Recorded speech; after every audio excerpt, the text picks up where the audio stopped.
were you fast right away? Like, is it the equivalent of like you step on a court and do a 360 dunk? Like, were you like, I'm fast? From the time I came out in high school, that first time I ran like organized track, at the end of high school I went pro, and the next year I was in the Olympics. So Come on, at the end of high school I went pro. I was in Athens winning gold medals.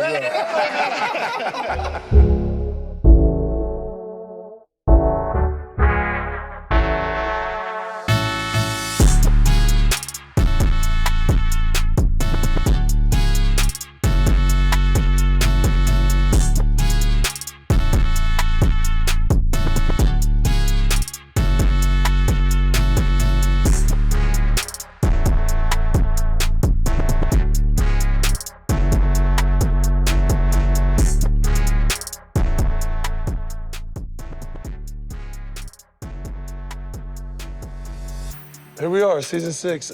The first one in Toronto, 2018? Yeah. It actually does feel like a long time ago. Here's to season 6. Let's make some more unforgettable moments. Only in the shop. Cheers. Cheers. Thank you for coming on. You guys are all amazing people and legends, but we have to give it up to a legend who is here with us. Yeah. Mr. Babyface, who defined how we live, how we think, what we listen to. Thank you for sure. Yeah, it's good. I told Face, I saw him over there bobbing his head earlier to be. I'm like, he's probably writing a hit. In his Face, how often do you write still? I write all the time, at least a couple times a week in the studio. To doing it. I don't do it as much as I used to, but... But you do go in the studio. If I'm here, if I don't have other things to do, then I go daily. What instruments you play? Play guitar and keyboards. Guitar, keyboards, right, and then of course you sing. You've done it all in music. Was that always the goal from the beginning to do? Nah, I was just wanted to play guitar and write songs. That was really it. Just wanted to, I got a crush on a girl and wanted to write a song. It always starts about that a girl, way. man. I was actually told a funny story by Jimmy Iovine, who said he was the engineer for John Lennon. You know the story. Yeah. And he says, John Lennon asked him, Jimmy, why do you do this? And he says, it's John Lennon, so I'm gonna be, because I love the music and I love the way the drums and the music and when it's harmonized and it's just amazing, giving this very technical answer. And he goes, so John, why do you do this? And John looks at him and goes, to get girls? Exactly. But that's the way. And did you teach yourself guitar? I taught myself. She didn't like the song. No, I'm sure she regret it now. No, I just wasn't the one. I just wasn't the one. So she probably sitting around somewhere tight, like, damn.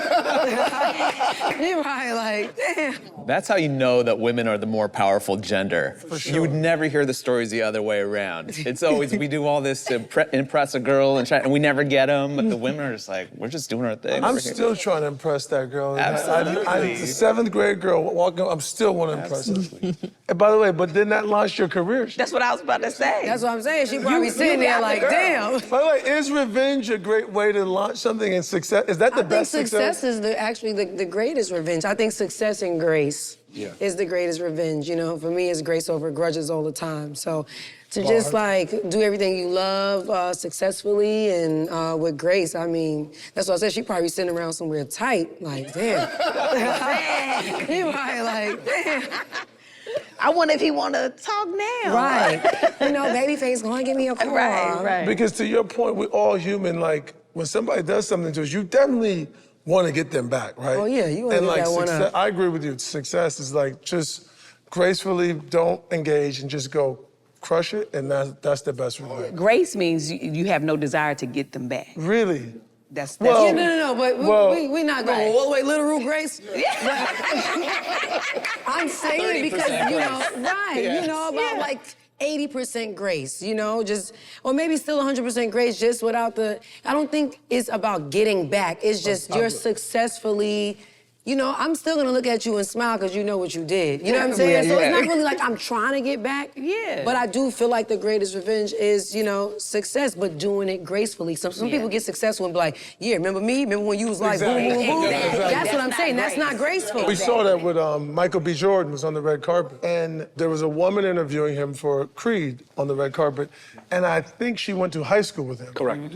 And he said a version of what you just said. He's basically said to her, I think he said, remember. Yeah, but he didn't say remember. she's just doing her job in interview. She's doing her job. Yeah. She asked him a question. She goes, remember y'all called me Corny. Yeah. corny. Remember I the corny? was I'm the corny in high kid. school. And she's Remember like, me? no, I'm no, no. She's like, no, no, no. He goes, yeah. He doubled down. He goes, yeah, I remember. Yeah, he goes, no, it was you. Yeah, it was you. I remember. But so I agree with you. I don't mean to Tiana's point, like getting them back, like literally I gotta go Yeah, punch not them the back. intentions, You right. gotta get them back. I'm just gonna go do my thing. Yeah. And I know they will see it and feel That's it. what I'm saying. I know you see it. Like, even if I see you, I'm gonna give you the biggest hug. How you been? How's everything? Yeah. You know what I'm saying? They hit you with the, I'm so proud of you. You know, That's called killing them with kindness. So proud of By you. the what I way, mean. So it's not like an intentional. By the way, he knows give that's one of back. my pet peeves. Was I'm 41 years old and somebody comes in like, you know, I'm so proud of you. I'm like, I'm not 6. I'm like, I love that though. I love the cheerleading. You know, you proud, you proud. I think that's a great thing. No matter what age. You know what I'm saying? Yeah. Because honestly, sometimes you get so high up that people are more so complaining about, oh, you too this, you too this. Yep. Like you got time, you got, and there's nobody really taking out the time to be like, yeah, I don't know if anybody told you today, but I'm like really proud of you. Right. You know what I'm saying? Some people still need that. I still need it. I Absolutely. love that because I love to cheer other people on. So I could never really feel too old to accept I'm proud of you. You know what I'm saying? It's like, kind of doing better my that way job. because there's so much hate on everybody. That's what I'm They're- saying. That's You so right. busy getting To everything have a else proud you could moment be is, doing. is Yeah. way so better. Tabitha, you obviously had grace with Wendy Williams. I did. Does everybody know what happened with that one? No, Tell us a I'm bit so about off it. the loop. These kids be driving me crazy, man. Spill the tea. I'm just found out about Michael. What's happening? I was working early in the morning in my office, right? And my phone was buzzing and people were texting me like, Wendy Williams is talking about you on the show. I was like, oh my Lord, I didn't know Wendy knew me. You know? I was like, let me see. And I was like, oh. I had made an announcement I was retiring my husband.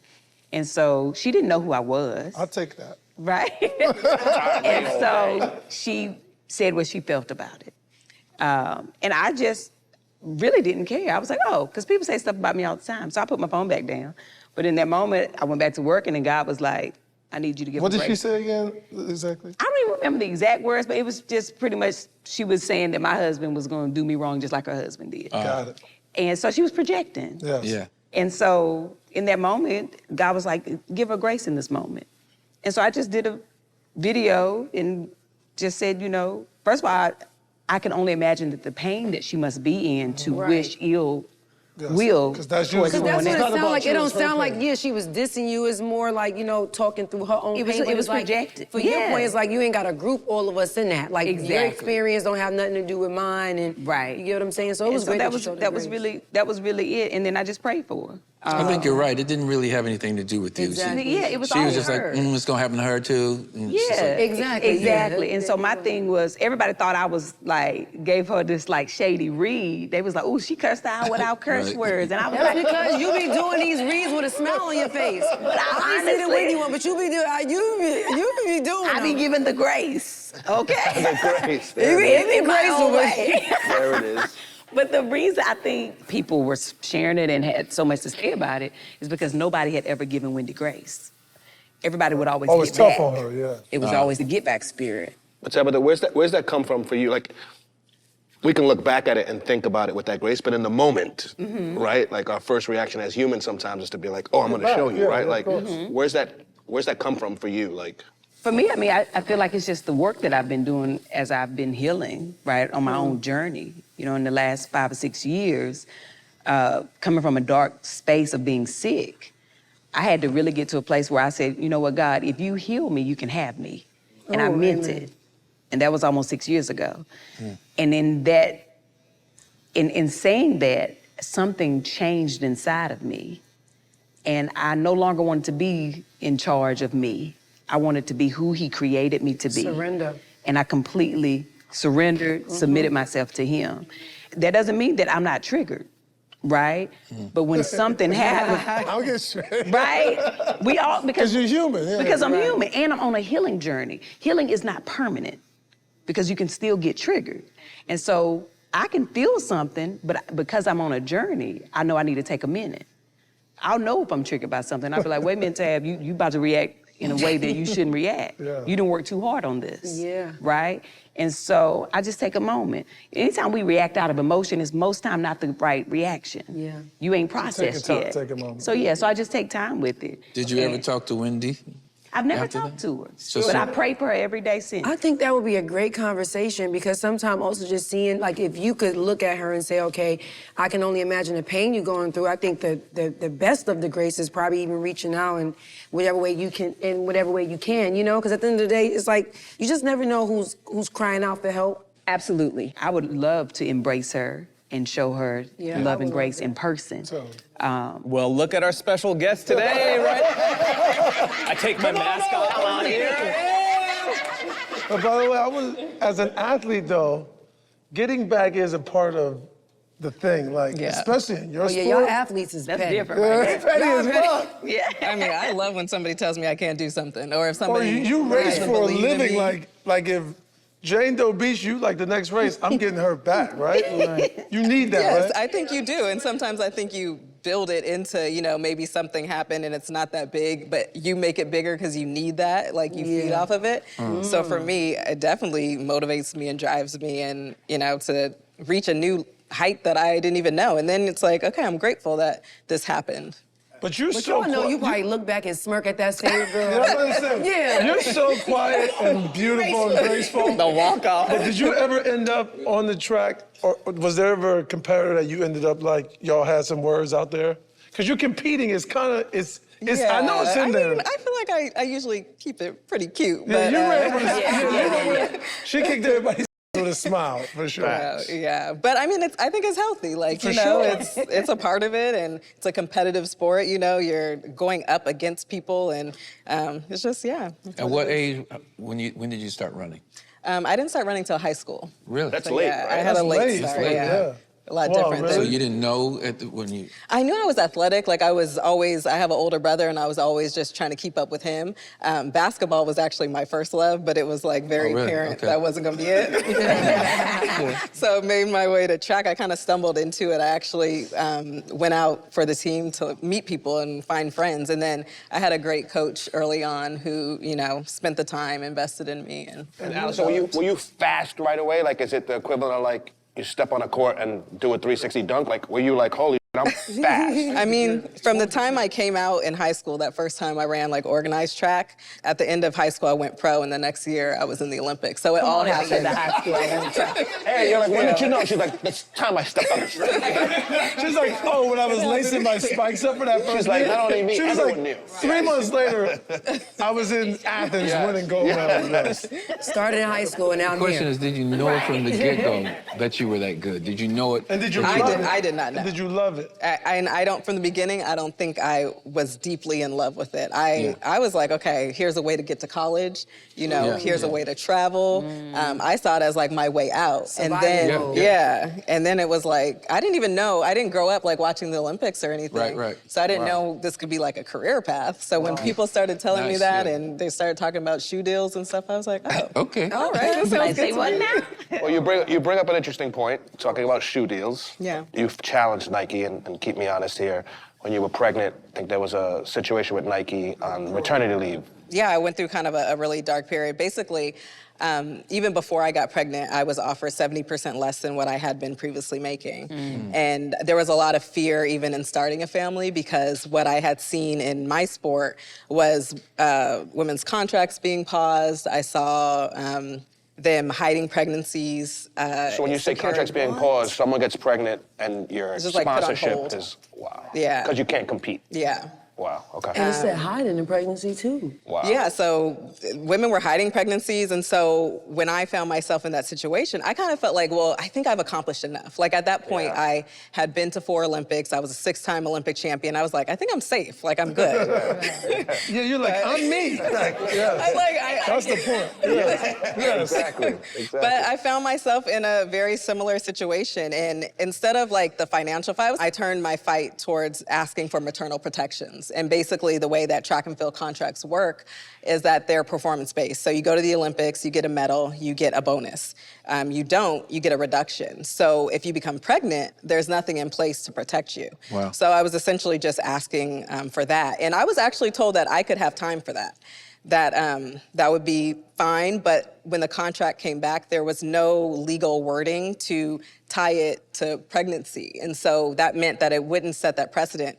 Like, I would be okay, but all the other women that I had seen for years Which is and a big years. deal. You Pop wanted one the there right there, exactly. But I was terrified. You know, it's Nike. Like, course. we had a great relationship. I was You've proud been of with the them letter. forever. Yeah, almost a decade at that point. So it was really scary. But you know, I came forward. I left over that, but they changed the policy after the op-ed came out. It was about the policy 2 weeks changed. later, and now they offer 18 months of protection. That's awesome. That's It's a amazing. big deal, by the way. And now, by the way, we were talking earlier, you're retired. I'm retired. When spring and track season comes around, can you feel your body like... It's so weird. Like, it's you bizarre. literally feel like, Yeah. we're supposed to be somewhere. I like- keep feeling like I gotta be ready. Like, you know, like somebody's gonna wanna race me. Like, I need to be like in full training mode. So I'm still like navigating that. Like, it's a very strange space to be in. I'm trying to figure it out. But I always heard people say like it's really hard, you know, retiring and pivoting to your next thing. And it is really hard. And can you turn that off? Or like, are you like in the hotel gym, you see Working Mav out. on the treadmill and you're like, beep, beep. Yeah, I mean, I'm still getting it in.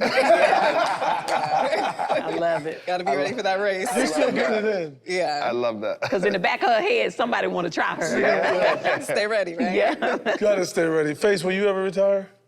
You always make music. Yeah, why? Yeah, of course. You Yeah. know, it's the one thing that, you know, it's life. Yeah. You know, it's what I love, and I don't see, unless you have to stop, you know, and I don't see any reason having to stop, you know. I've been fortunate and blessed enough to be able to work with, you know, younger artists and just every artist from every genre. So it's I've been blessed enough to I've been able to do that. And you love the younger artists that you work with now. They're a lot different than what you guys were doing in the 90s, right? A little different in the sense that, you know, I used to write all the words and write everything. And today, you know, you can't write the words for me, you know. Say, no, I ain't saying that. I wouldn't say it that way. And so it's actually fun to write with everyone and to get that sense of things, because things are different. People, they talk different, they say things different. Meanings are the same. It's still, everybody still gets their heart broken, still falls in love, but it's a different feeling. You've spoken about heartbreak. I'm curious to know your point of view on, do you think artists make their best work through pain or heartbreak? Not all, but I mean, that's what I thrived on. Okay. You thrived on it? I He love didn't when even get his girl from the... Started his whole career. You're right. His whole career is based on heartbreak. His whole legendary career, right? He still ain't even get the girl yet. No, but I thrived on heartbreak. I thrived on pain that was in voices. And when I first heard Toni Braxton, the pain that was in her voice, Mary J, the pain that she had, that's like, that gets me excited. I was like, ooh, I can write for that. But through the pain and through the heartbreak, then there comes the other side of it. And you do find love and that feeling. And so a lot of times when I would write songs, I'd remember that pain that I felt as a kid and from 7th and 8th grade. And I go to that place because it's so passionate, then you feel that stronger than any time in your life. Yeah. You know, and that's what I would use, you know, when I'm writing a song. And Tiana, and your new movie deals with a lot of pain, the mother and the child. How do you get, as an actor, how do you get yourself, because you could be having a lovely day, but then you show up on set and you have to convey pain. How did you do that in the new movie? I mean, I just went back to what I was literally dealing with at that moment. You know, I was 6 months postpartum. So I was dealing with postpartum depression, and then just being back at home, like being back in my hood, you know, performing in Harlem. And, like, I lost a lot of friends and family, so I was going to funerals during my lunch breaks. You know what I'm saying? So Tuesday I was at this funeral, Friday I'm at this funeral, so it's just like I had to take everything I was going through and kind of like put it into Inez, my character. The hardest part was going home and flipping the switch and just being super mom, you know what I'm saying? Because I had an outlet. I finally had an outlet to be able to have my moment of weakness and just kind of break down, scream, yell, cry. So it was really easy to... It's almost therapeutic. Yeah, in a way. Because, I mean, you know, having a newborn, it's never any real time for you, you know, to think, to cry, everything's about the baby because you already panicking. And even though you already got a kid, when you have a newborn, it just still feels different. You know, like my oldest was 6 when I had, you know, my youngest, so I'm like, I don't remember happening. Is she okay? You need to pamper, oh my God, you know what I'm saying? So you so occupied in just being mom and being a superhero all the time, you don't got time to think, cry, feel, or anything, you know? So I think that it was like, yeah, it was therapeutic to be able to go on set and be weak. You remind me a lot of like the female version of like Jamie Foxx. Like, you're so talented, right? Like, no one can you on the dancing thing, style. I mean, look at you, style-wise. Like, you have all these things that you're super ill at. Do you feel because you're great at so many things that you maybe don't get credit for any one thing as much as you should? Honestly, that's a great question, and I don't know the answer to it. You know what I'm saying? Like, people's just, you know, sometimes it take that one thing to make people, like, finally wake up without pressing snooze. You know what I'm saying? Like, you know, when our alarm go off, we hit that snooze 6 times. Every 5 minutes, that's coming back up. You feel what I'm saying? But I think, like, even moments like this with the movie, I think this is, like, the moments to open up everybody's eyes and go back to doing all the other things that I love. Because in my time, I looked at it like, okay, this weight is just punishment. Like, God, what's going on, what's happening? Not realizing that the weight wasn't punishment, it was preparation.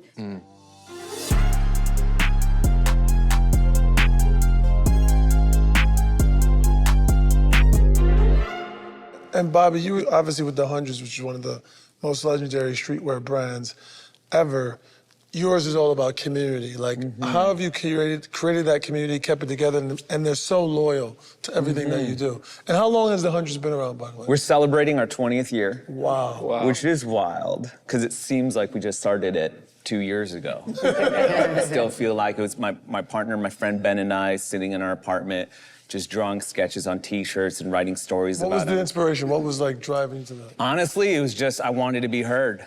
I felt like I was excluded from every conversation. Nobody wanted to hear anything I had to say my entire life. I was a middle child. I grew up being a brown person in a predominantly white neighborhood. There was definitely no Asian Americans in the vicinity.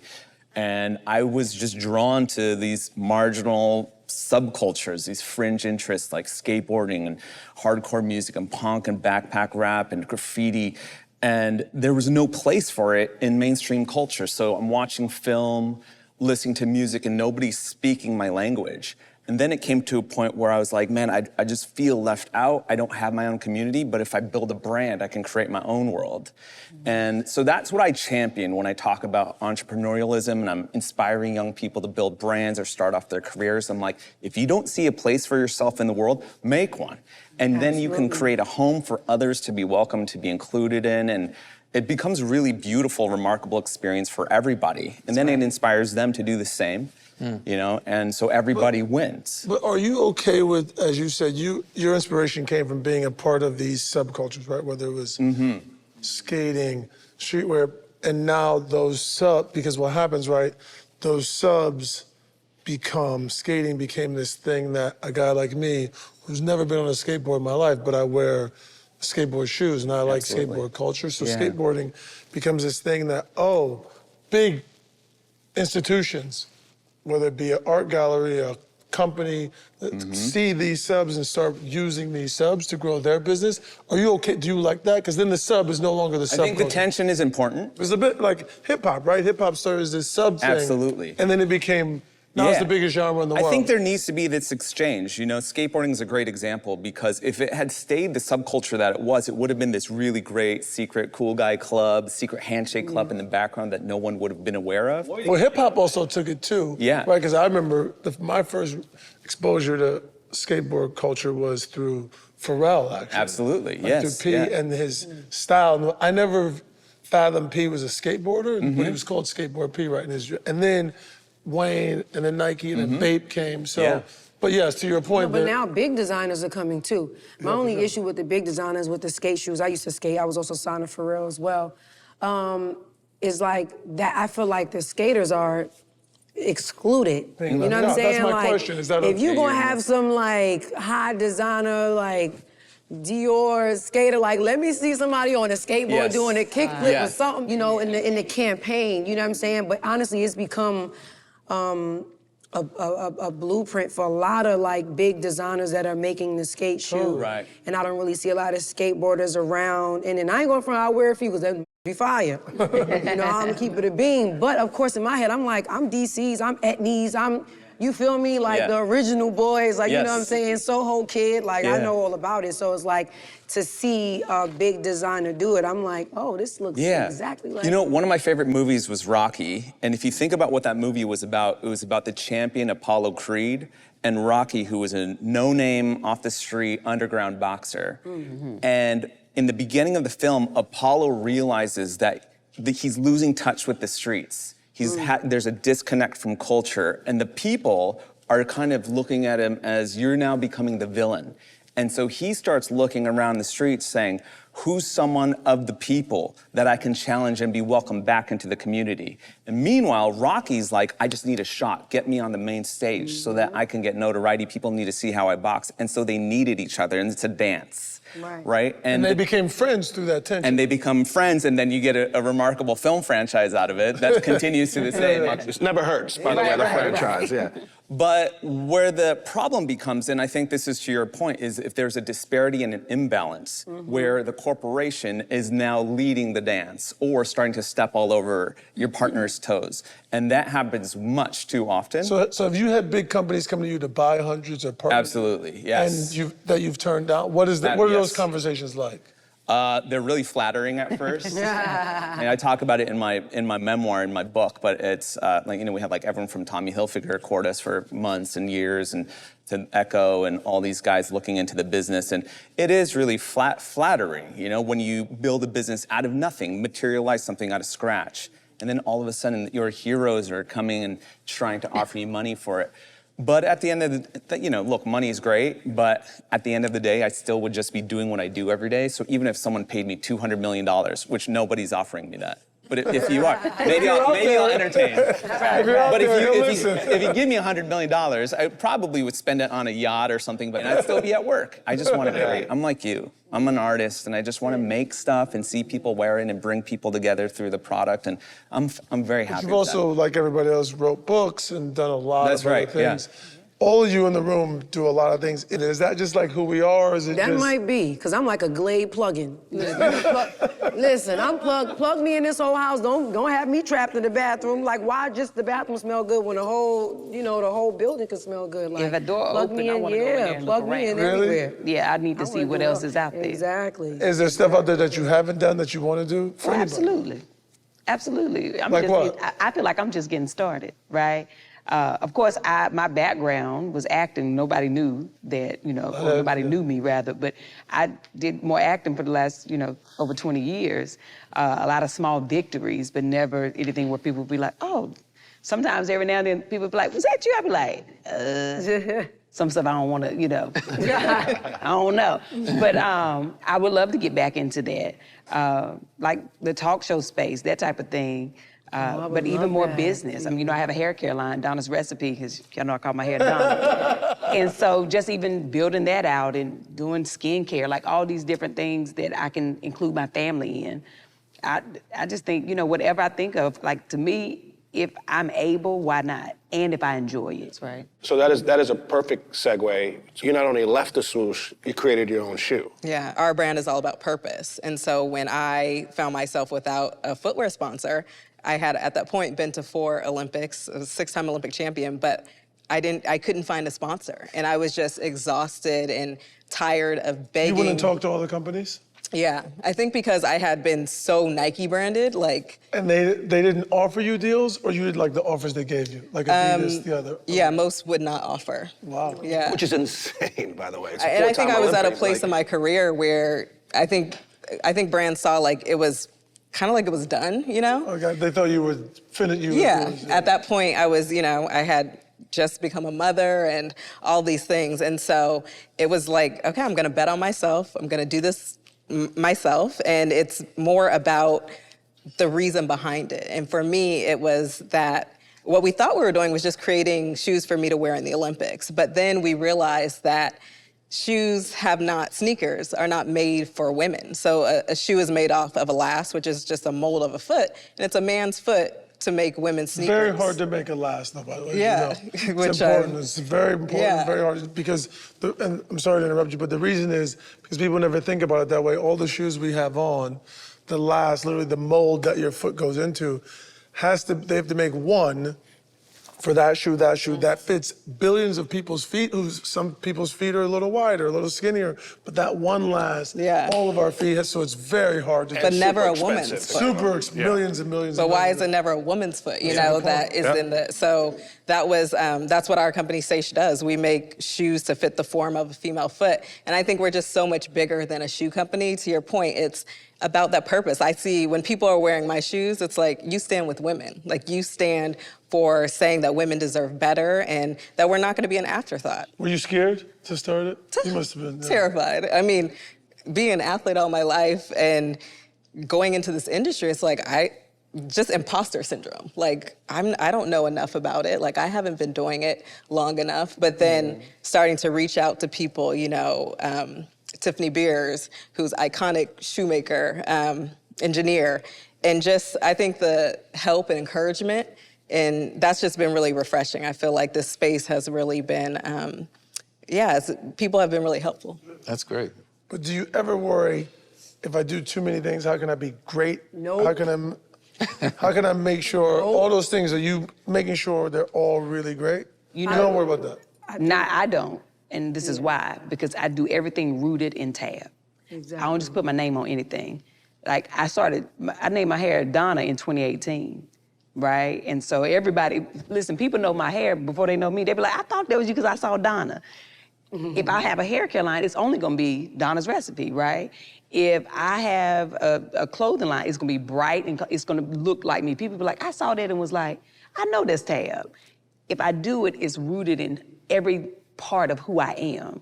I ain't gonna just do it just to do it. Like, the money gonna come, but if I'm staying true to who I am, I ain't gotta worry about like, oh, I'm not doing it well, because I know when I put my heart and my mind into it, that passion I was putting me into it. Yeah. Face, you've said the word artist a couple times, and you as a true artist, is there an album you've worked on that for us is successful and we've grown up on and all those things that you're like, I changed something. I wish I could have changed something going back in it. Yeah, almost everything. So. They're not Spoken done, like yeah. a true artist. No, it does. Yeah. And do you have one song that's your favorite, or are they all like? No, I don't. And it's like, a lot of times if something comes on that I've done, then I usually turn the station. Because if I start listening, then I'll be like, damn, should have did this, should have did that too. That's the line about an artist. We have a line in our company, as you know, is like, the work is never done, you just run out of time. An artist will work. Yeah. Because an artist, to his point, It's never done. every song he's done, he would love to take back in the studio and with the drums a little more and like just tweak it a little bit more and more. The work is never. Put it on a different artist. No, I'm just kidding. I want to ask you, and you're the perfect person to ask us, the word streetwear, Yes. right? Yeah.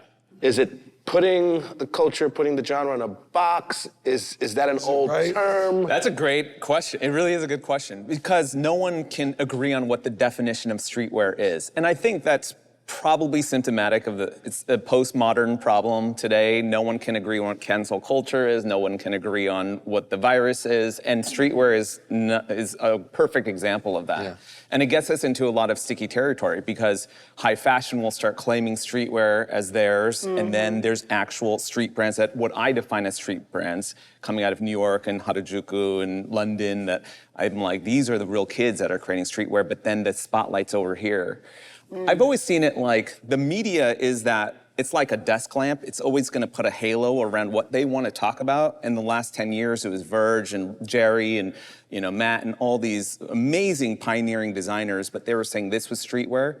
But what's amazing to me about streetwear is it's what exists in the shadows. And I think that's really a complicated but also important part of how subculture and culture play together. We like being the ones that are starting trends or monitoring trends and putting them on the map, and then the high fashion guys will come in and start like plucking from there.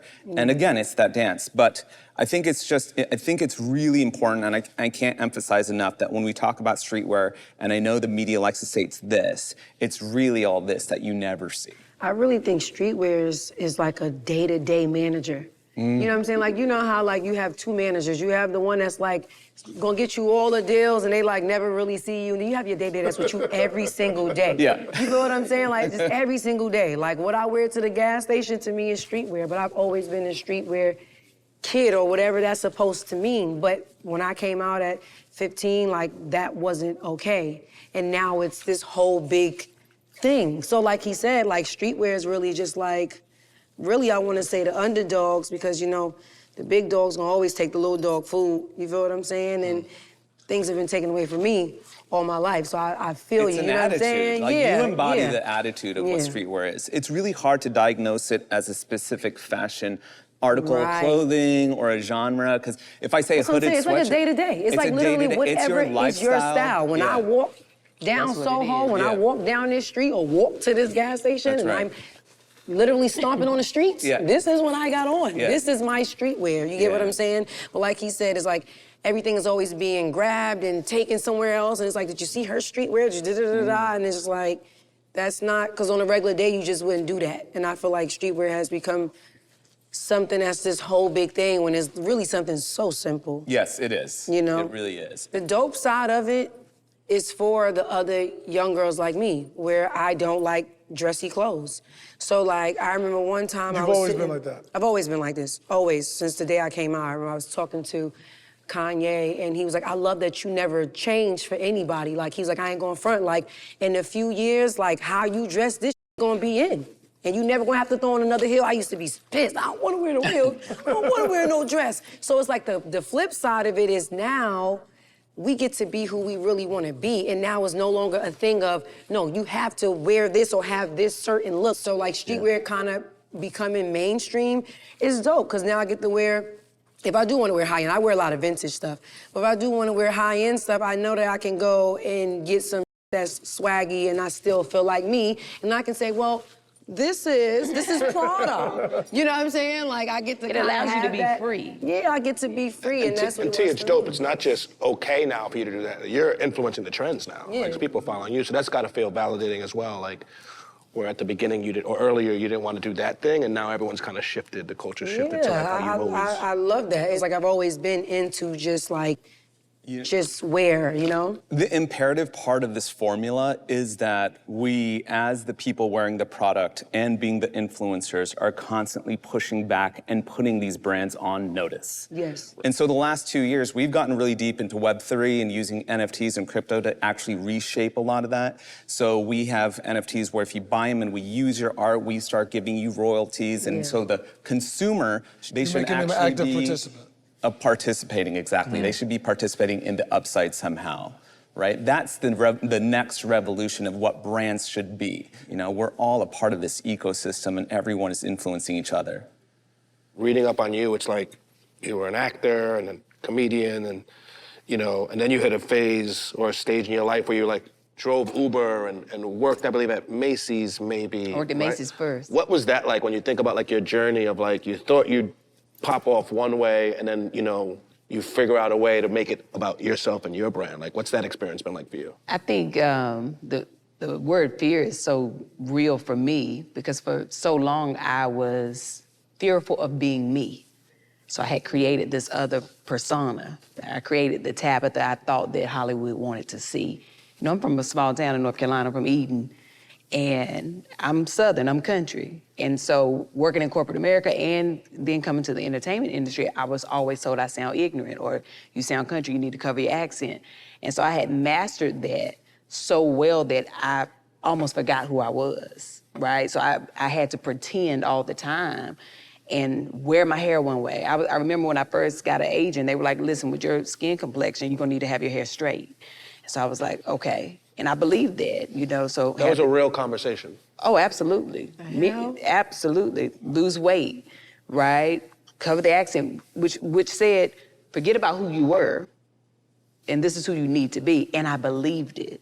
And I did that for a very long time with, again, small victories. And it wasn't until I got sick and thought I was gonna die.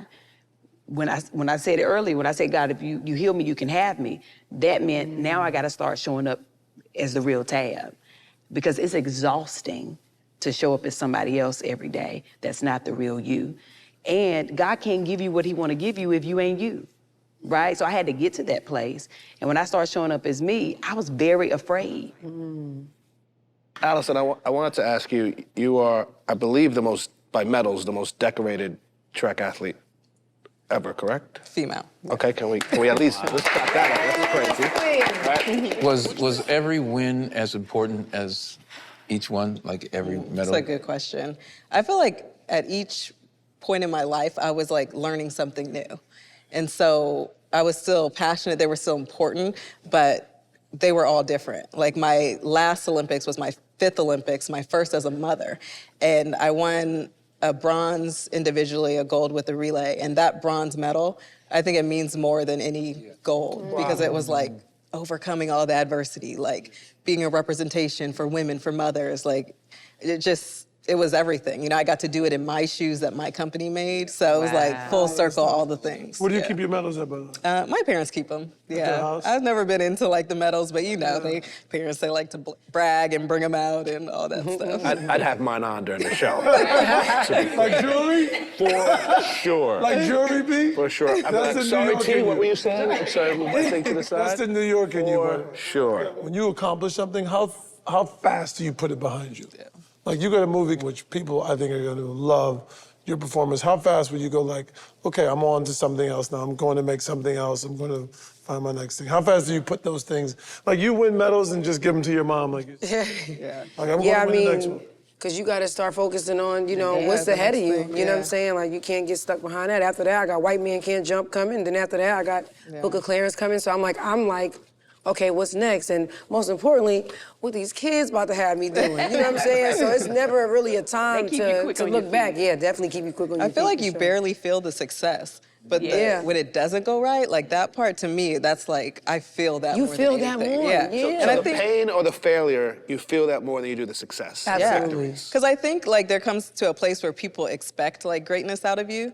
So it's like you win something or whatever it is, you have a hit. Like Of course they did, yeah. You You think know? that's fair? I don't How think is that it's- people? Yeah, to me, I mean, it's not fair, but I think that It's not fair? everybody doesn't understand it. Like, But they you don't think it's fair? Because they I mean- build you up to bring you down. Yeah. Fair. I mean, yeah, it just is what it is. Yeah. Some people want you to win until you win. That's what I'm saying. They That's build you right. up to That bring you part. right on back down, yeah, baby. And that's, it's just that's like, the thing. it's going to be what it's going to be. It's what you said earlier that I think a lot of people feel like there can only be one. You know, like there's only one There's success. not enough room for everybody. Yeah. That's why it's And like, there even in the is. movie, I say one quote, like, you know, the only people who support black women is other black women, and even that get messy. Because it's That's a Yeah. great line. for real, Inez was spitting That's a some bar. bars, She was yeah. selling it You know now. what I'm saying? And it's because it's like we sit here and we claim woman empowerment, but are we really empowering one another? Like sometimes you'll lose an opportunity just because a girl that's intimidated by you don't want to stand next to you or don't want to be in the same room as you because she's intimidated or may feel like, well, she run fast or she did, you know what I'm saying? It's just like nobody's ever really uplifting one another. So yeah, it's like It's got to be intentional, right? Exactly. Every day my intention is to like spread love, to give joy, Exactly. to share that But you also got a soothing voice. Very that I I covered love for your so long. morning videos. I just be laying there like, Yeah. That doesn't mean I don't have bad days, but my intention is to make others feel well, right? I have a platform, so to me, it's a responsibility.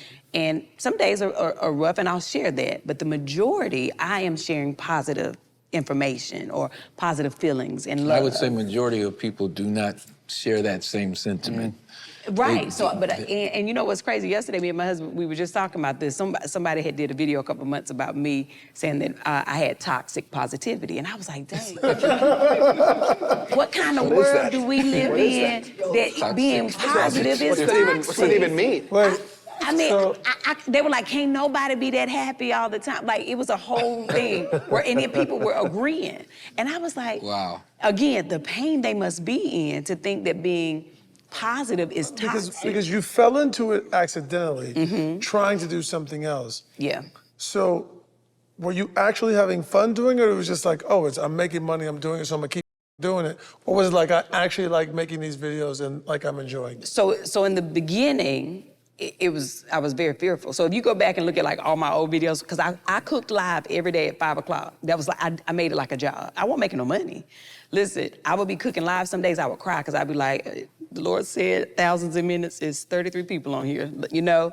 And my husband, you would never see him, but you would hear him. And he'd be like, man, you got them people looking in our kitchen doing these videos. And I'm like, I'm trying to be obedient to what the Lord has told me to do. That would have been me too. 100%. I mean, listen. now that you've retired him, he could have shut the up. No, But back listen. then, I would have definitely been like, man, you bring all these people. Hey, look, after the first check came, he was like, don't you need to do one of them videos today?